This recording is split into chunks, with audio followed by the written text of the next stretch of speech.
안녕하세요. 사회보장 현장의 디지털 파트너 디위드입니다. 수백 페이지의 지침서, 매번 바뀌는 정책들, 읽어야 할 건 많은데 시간은 늘 부족하시죠. 그래서 준비했습니다. 오늘은 2026년 찾아가는 보건복지 서비스 업무 안내의 세 번째 챕터, 찾아가는 보건복지 서비스 주요 내용 중 종합상담에 대하여 심층 학습하겠습니다. 운전 중에 혹은 서류 정리 중에 가볍게 들어보세요. 지금 시작합니다. 매일같이 쏟아지는 공문과 끝이 보이지 않는 업무 매뉴얼 사이에서 지역사회의 안전망을 설계하고 계실 시군구청 주무관님 진심으로 환영합니다. 네, 시군구 단위에서 복지정책의 큰 그림을 기획하시고 또 관할 읍면동의 현장이 원활하게 돌아갈 수 있도록 지원하시느라 오늘 하루도 정말 치열하게 보내셨을 텐데요. 맞습니다. 그래서 오늘 저희가 준비한 심층 학습의 미션은 아주 명확하거든요. 그 두꺼운 2026년도 지침서 안에서 주무관님이 당장 내일 실무에 적용하실 수 있는 그리고 현장 모니터링에 활용하실 수 있는 핵심적인 통찰력만 딱 추출해 드리는 겁니다. 네, 지침서의 텍스트를 그냥 그대로 읊어드리는 일은 저희가 하지 않겠습니다. 네네. 정보의 홍수 속에서 단순히 어떤 규정이 바뀌었는지를 아는 것보다 네네. 그 변화가 행정 현장에서 대체 왜 일어났는지 그리고 시군구 주무관으로서 이를 어떻게 관리하고 지원해야 하는지 맥락을 짚어내는 게 훨씬 중요하니까요. 아, 그렇죠. 맥락이 제일 중요하죠. 네, 오늘 이 시간을 통해 주무관님께서 관할 읍면동의 종합상담 창구가 단순한 민원 처리반을 넘어 제대로 된 기능을 수행하고 있는지 꿰뚫어 볼 수 있는 시각을 얻어가실 수 있을 거라 확신합니다. 좋습니다. 자, 그럼 그 가장 핵심적인 변화부터 한번 파헤쳐 볼까요? 이번 2026년 지침에서 복지 패러다임의 거대한 전환을 보여주는 대목이 딱 하나 있습니다. 바로 종합상담의 대상자 확대입니다. 대폭 확대됐죠? 네. 과거의 상담 창구는 주로 이미 공적 제도의 틀 안에 들어와 있는 분들, 그러니까 명확한 복지 욕구를 가진 기초생활수급자나 차상위 계층이 주된 대상이었잖아요. 그랬었죠. 기존 수급자 위주로 돌아갔으니까요. 그런데 이제는 읍면동 주민센터에 문을 열고 들어오는 모든 주민으로 대상이 전면 확대되었습니다. 이게 단순히 복지 급여 신청을 받는 선에서 끝나는 게 아니라 고용이나 금융, 주거 같은 타 기관의 전문 연계부터 촘촘한 사후 모니터링까지 원스톱으로 제공해야 한다는 게 핵심이거든요. 이걸 조금 더 행정 시스템의 큰 틀에서 연결해보면요. 국가의 복지 방향성이 사후 대처에서 선제적 방어망으로 완전히 전환되었다는 걸 의미합니다. 선제적 방어망이요? 네.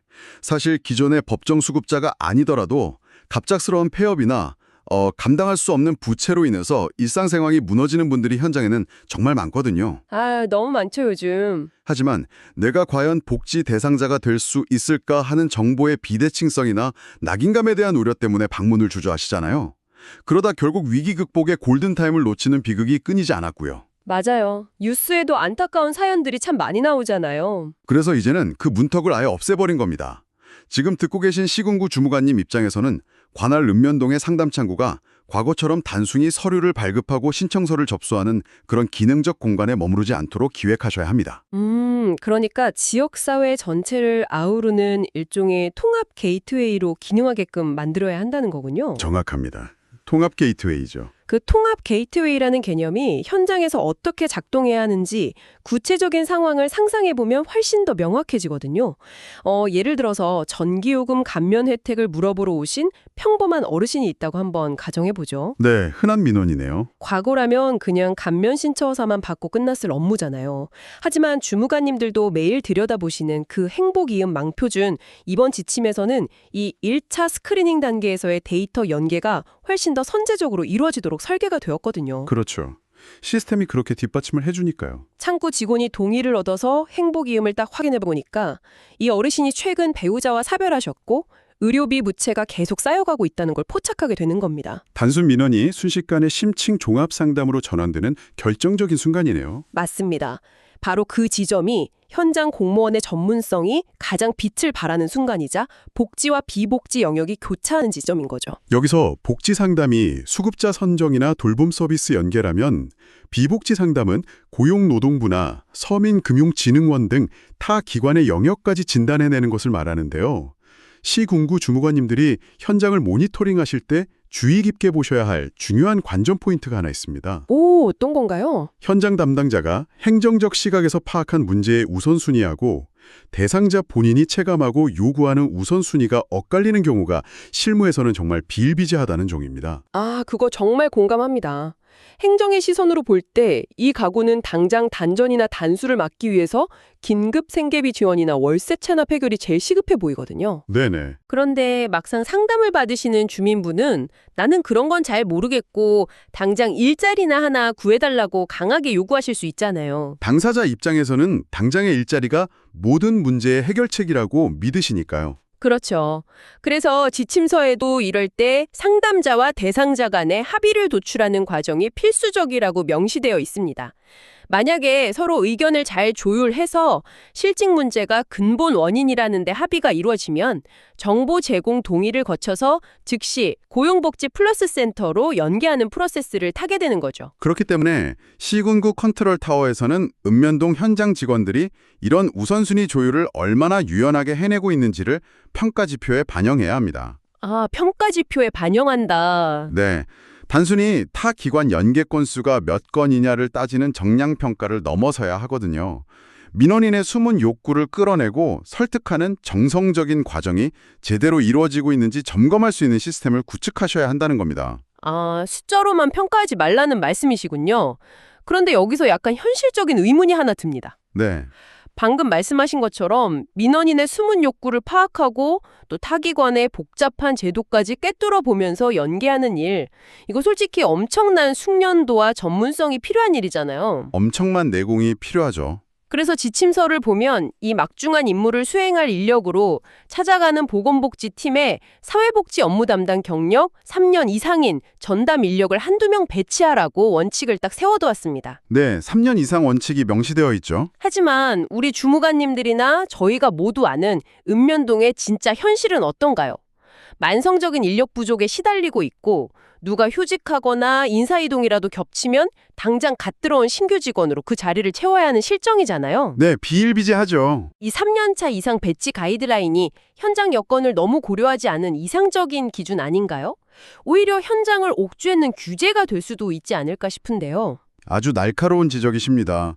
행정안전부나 보건복지부도 현장의 그런 만성적인 인력난을 모르는 것이 절대 아닙니다. 모를 리가 없겠죠. 그럼에도 불구하고 3년 이상이라는 가이드라인을 강제하는 데에는 명확한 이유가 있습니다. 복합 위기 가구를 다루는 업무는 고도의 감정 노동을 동반하거든요. 행정 경험이 부족한 직원이 감당하기에는 소진, 그러니까 번아웃의 위험이 너무나 큽니다. 아, 번아웃. 신규 직원들이 민원인 상대하다가 상처받고 휴직하는 경우도 많으니까요. 맞습니다. 결국 그건 서비스의 질적 하락으로 바로 이어지게 되죠. 하지만 지침서도 현실적인 퇴로를 다 열어두고 있습니다. 부득이하게 3년 미만의 직원을 배치해야만 하는 상황이라면 반드시 사전 혹은 사후에 역량 강화 교육을 실시하고 그 결과를 시군구에 정기적으로 보고하라는 단서 조항을 달아두었습니다. 아, 그 단서 조항이 시군구 주무관님들에게는 일종의 액션 플랜이 되어야겠네요.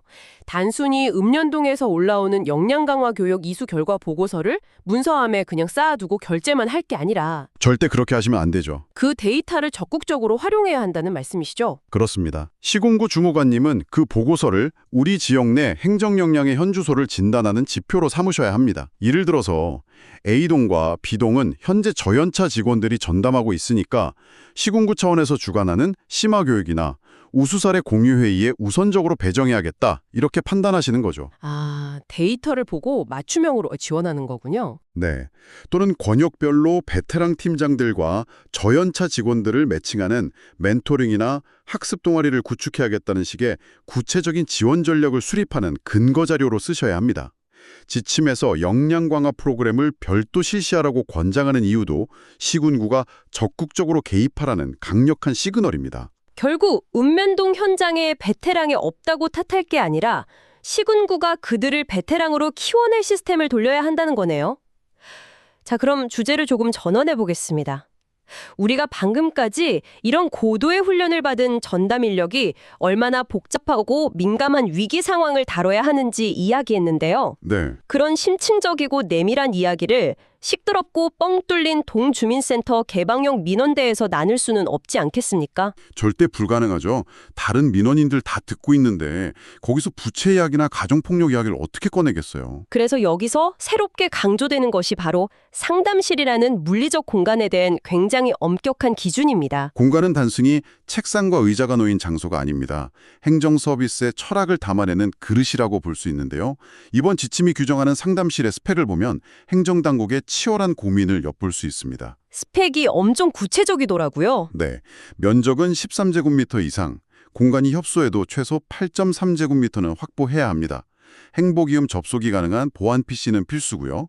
무엇보다 중요한 것은 외부에서 내부를 확인할 수 있는 투명 창문, 2개의 출입문, 그리고 비상벨이 의무상으로 명시되어 있다는 점입니다. 저는 이 공간 규격을 딱 보면서 두 가지 상충하는 가치가 강하게 충돌하고 있다는 느낌을 받았거든요. 어떤 부분에서요? 보장이 생명이니까요. 그런데 반대로 투명 창문을 뚫고 양방향 출입문을 만들라는 건 직원의 안전을 확보하겠다는 거잖아요. 밀폐된 공간에서 발생할 수 있는 악성 민원이나 주치자의 돌발 행동으로부터 우리 담당자를 보호해야 하니까요. 맞습니다. 그러니까 프라이버시를 지키려니 안전이 취약해지고 안전을 챙기려니 사생활 보호가 안 되는 이 딜레마를 투명 창문과 비상벨이라는 물리적 장치로 일종의 타협점을 찾은 셈이네요. 아주 정확한 분석이십니다. 행정은 결국 현실의 모순을 제도로 풀어내는 과정이니까요. 시군구 주무관님들이 현장 점검을 나가실 때 바로 이 관점을 견지하셔야 합니다. 지침서에는 현장의 맹점을 아주 정확히 꼬집는 부적정 설치 사례들이 적시되어 있거든요. 아, 그 사례들 정말 뼈를 때리죠. 네, 단순히 읍면동장실 문 앞에 상담실 팻말만 걸어놓고 병행해서 사용하거나 직원들 휴게실이나 먼지 쌓인 문소고를 대충 개조해서 쓰는 경우, 심지어 별도의 구획도 없이 파티션만 쳐놓은 공간을 상담실이라고 보고하는 그런 사례들이죠. 주무관님들 현장 나가셔서 이런 사례를 발견하시면 단호하게 시정 조치를 내리셔야 합니다. 하지만 단순히 니네 왜 이렇게 해놨어 하고 지적하고 끝낼 문제는 아니겠죠? 네, 읍면동장님들도 공간이 없으니까 고육지책으로 그렇게 하셨을 테니까요. 네, 맞습니다. 여기서 주무관님의 역할은 현장의 공간적 한계를 명확히 확인하시고 내년도 시군구 예산 편성에 이 상담실 환경 개선 비용을 어떻게 반영할지 논리를 개발하는 데까지 나아가야 합니다. 안전하고 쾌적한 공간이 확보되지 않으면 앞서 우리가 그토록 강조한 심층 종합상담이 자체가 성립할 수 없다는 걸 위원회나 의회에 설득하셔야죠. 네, 공간이 곧 서비스의 질을 결정한다는 걸 잊으시면 안 됩니다. 자, 이제 종합상담 현장에서 맞닥뜨릴 수 있는 가장 긴박한 순간, 즉 골든타임이 필요한 2026 긴급복지지원제도로 화제를 한번 넘겨보겠습니다. 이 부분이 정말 핵심 중의 핵심이죠. 네, 상담실에 앉아 계신 주민이 당장 오늘 밤거리로 나앉아야 하거나 끼니를 이을 돈이 전혀 없는 위기 가구라면 행정 시스템은 즉각적이고 정밀하게 타격해야 하거든요. 수치적인 기준은 주무관님들이 이미 잘 알고 계실 겁니다. 소득 기준은 기준 중위 소득 75% 이하, 예를 들어 4인 가구 기준으로 약 487만 원 이하여야 하고요. 재산 기준도 대도시 2억 4,100만 원 이하 등 아주 세밀하게 세팅되어 있죠. 수치도 물론 중요합니다. 하지만 시군구 주무관님들께서 현장을 지원하실 때 가장 깊이 고민하셔야 할 부분은 이 제도의 핵심 철학인 현장 확인 후 선지원 사후 조사 프로세스입니다. 먼저 지원하고 나중에 조사한다. 네, 주소득자의 돌연사, 중증 질환, 화자나 가정폭력 등 당장 내일의 생존이 위협받는 상황에서 언제 서류 심사하고 재산 조회하고 있겠습니까? 시간이 없죠. 하루하루가 피말리는 시간일 텐데요. 일단 담당 공무원이 현장의 위기를 육안으로 확인하면 즉각적으로 생계비나 의료비를 지원해서 말 그대로 골든타임을 지켜내고 자산이나 소득의 적정성 여부는 숨을 좀 돌린 다음에 사후에 조사하겠다는 과감한 행정 마인드입니다. 그게 긴급복지의 존재 이유죠. 4인 가구 기준 월 약 199만 원의 생계 지원이나 최대 300만 원 한도의 의료 지원 등 지원 항목들도 아주 구체적이고 현실적입니다. 네, 연료비 15만 원, 해산비 70만 원, 장제비 80만 원 이렇게 촘촘하게 짜여 있죠. 그런데 저는 여기서 주무관님들이 실무에서 겪으실 진짜 딜레마를 좀 짚고 싶습니다. 시 군구 주무관님들의 가장 큰 두통거리는 이 지원 기준 수치를 암기하는 게 절대 아닐 겁니다. 그럼 어떤 부분일까요? 현장에 나간 읍면동 직원이 생명을 살리기 위해서 적극적으로 선지원을 딱 결정을 했는데 나중에 사후 조사를 해보니까 통장 잔고나 재산이 정말 아슬아슬하게 기준을 초과하는 이른바 회색지대, 그레이 어리어의 케이스가 발생했을 때입니다. 아, 정말 난감한 상황이죠. 기준을 1, 2만 원 초과하는 경우도 꽤 있거든요. 이때 시군구에서 운영하는 긴급지원심의위원회의 역할이 엄청나게 중요해지지 않습니까? 바로 그 지점이 행정의 묘미이자 시군구 주무관의 역량이 완벽하게 증명되는 곳입니다. 규정을 기계적으로만 적용하면 이거 기준 초과했네 하면서 전액 환수 조치를 내려야 할 수도 있습니다. 환수 조치 떨어지면 현장 공무원들 멘붕 오죠. 그렇죠. 그렇게 되면 현장 공무원들은 감사에 대한 두려움 때문에 점차 소극적이고 방어적인 행정으로 회귀하게 됩니다. 다음부터는 이거 나중에 환수당할 것 같은데 하면서 지원을 주저하게 되죠. 결국 선지원 후조사라는 제도의 취지가 완전히 무색해집니다. 빈대 잡으려다 초과삼관 다 태우는 격이네요. 따라서 주무관님께서는 심의위원회를 준비하실 때 단순한 소득 수치뿐만 아니라 현장 공무원이 긴박하게 판단할 수밖에 없었던 위기의 구체적인 맥락을 위원들에게 충분히 설명하셔야 합니다. 예를 들면 어떤 맥락일까요? 재산은 서류상 기준치를 조금 넘지만 통장에 압류가 걸려 있어서 당장 현금화해서 쓸 수 없는 상황이라던가 하는 그런 디테일이요. 이런 걸 설명해서 현장의 적극 행정을 보호하는 든든한 방패막이 역할을 해주셔야 합니다. 숫자에 매몰되지 않고 제도의 본질인 사람을 살리는 일에 집중할 수 있도록 현장 직원들에게 심리적 안전감을 부여하는 것. 그것이 바로 시군구 주무관님이 컨트롤 타워로서 발휘해야 할 진정한 리더십이군요. 정확합니다. 오늘 2026년 찾아가는 보건복지 서비스 종합상담편, 행정의 거시적인 패러다임 전환부터 현장 상담실의 투명 창문, 그리고 긴급복지의 딜레마까지 정말 깊고 넓게 파헤쳐 보았습니다. 마무리를 지으면서 지역사회를 위해 매일 고민하시는 시군구 주무관님들께 한 가지 화두를 던지고 싶습니다. 우리는 행복이음이라는 정말 고도화된 전산망을 가지고 있고요. 오늘 다른 것처럼 정밀하게 설계된 매뉴얼과 긴급복지 지원제도를 갖추고 있습니다. 네, 시스템은 세계 최고 수준이죠. 하지만 이러한 완벽한 디지털 시스템과 수치화된 지침만으로는 현장 주민들의 가슴속에 묻어둔 진짜 위기 사유나 차마 입 밖으로 꺼내지 못하는 수치심과 두려움을 완벽하게 읽어낼 수는 없습니다. 맞습니다. 완벽하게 구축된 디지털 시스템이라는 토대 위에 결국 현장 담당 공무원과 주민이 마주 앉아 교감하는 아날로그적인 공감 능력을 어떻게 융합시킬 것인가? 이것이 주무관님의 가장 깊은 고민이 되어야 할 것 같습니다.